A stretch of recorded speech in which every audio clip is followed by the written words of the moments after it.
In this lecture, we'll add some header and tooltip attributes to our scripts.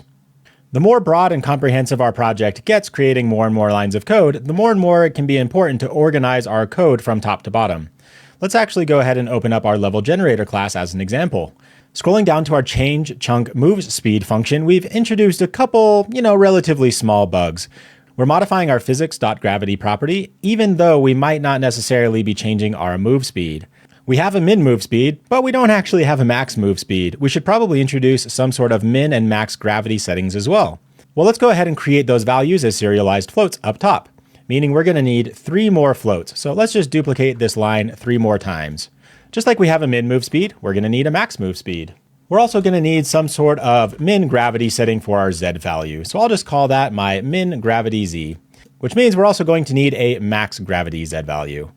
Our min move speed of 2, I think that makes sense. For our max move speed, let's try something like 20 to start. Through playtesting, I've noticed that if my min move speed is all the way down to the very bottom of 2, the min gravity setting of also 2 on my z-axis is a little bit not enough. It just starts to feel like our physics settings aren't working as you'd think. For our min and our max gravity z value settings, we kind of have to think of it in reverse a little bit. The min gravity settings is actually a big negative value, which is kind of like the max setting, depending on how fast we're running. Anyways, it's just kind of in reverse. I'm going to set my min gravity setting to a negative 22 and my max gravity setting to a negative 2 value.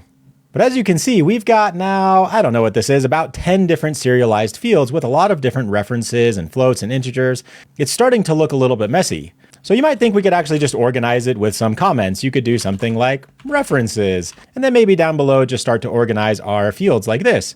But we can go one step further and just introduce some attributes. There's a lot of different attributes that we can use, but the 2 most common ones that I use most frequently are the header attribute and the tooltip attribute. The way that we can introduce a header, for example, is in our square brackets, we type header and then pass through some sort of string reference in parentheses. So for example, you would actually just write headers, references like this. This will create a nice natural separation in our inspector in Unity. Let's create one more header and then we can actually go pop into Unity and see what this looks like. We have these 3 references here for our camera controller, our game object chunk prefab, and our chunk parent transform. So I'll go ahead and just slide this up. We have another header here for a bunch of different settings on how we're kind of creating the level. So I think a nice header might be something like level settings. Let's go pop into Unity and see what this looks like. Over here in our level generator component, we can now see those 2 headers for both our references and our level settings. Now this is a relatively small thing, as you can imagine, but whether you're working by yourself or with a team, these sorts of things can be extremely helpful.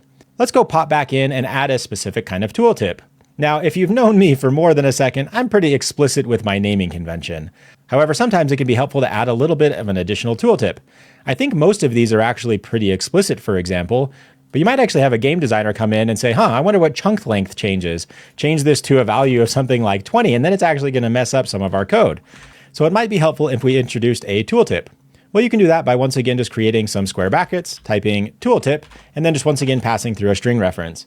You might say something like, do not change chunk length value unless chunk prefab size reflects change, or whatever else comes to mind that might actually help you in the future or someone else working on your project. Let's go see what this looks like back in Unity.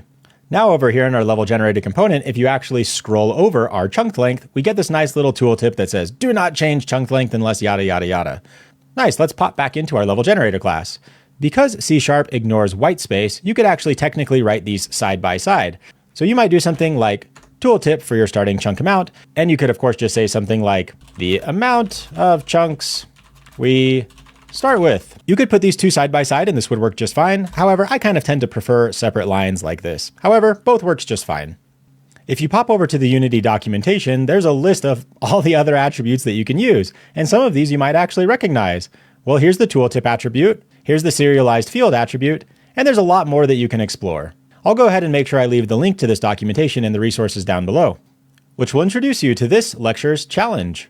Group your variables using the header attribute. You can also add some useful information about the variables using the tooltip attribute. Now for my project, and for the better use case of all of our time, I don't think it would be worth our time to go through watching me add meaningful attributes to all of our scripts. So it's something that you can just go ahead and tackle on your own when you deem noteworthy. Pause the video and I'll see you back here shortly. Welcome back. Now that we have all these references for our min and move speed, min and max gravity, let's go ahead and implement some of these changes back down in our chunk move speed function. I think we can go ahead and refactor this just a tad. Right here at our very top, instead of adding our speed amount to our move speed, let's actually just declare a new float called new move speed. We can set that equal to move speed plus our speed amount. Next, we can clamp our new move speed in between our new min and max move speed. So new move speed is equal to mathf.clamp, passing through our new move speed and then just clamping it in between our min move speed and our max move speed. We can go ahead and delete this third line down below, and then down here in our if condition, we can now just say if new move speed is not equal to move speed, then go ahead and execute some logic. Here's where we can actually set move speed equal to new move speed, and then clamp our new gravity settings. So once again, declaring a new variable, we'll just call it new gravity z is equal to physics.gravity.z minus our speed amount. And then what do we need to do next? Well, the exact same thing that we just did for our speed. Let's go ahead and clamp that value. So new gravity z is equal to mathf.clamp, passing through new gravity z, and we want to clamp it in between min gravity z and max gravity z. We then, inside of this if block, actually want to execute this logic here. So let's actually just slide that up, holding Alt and pressing our arrow key.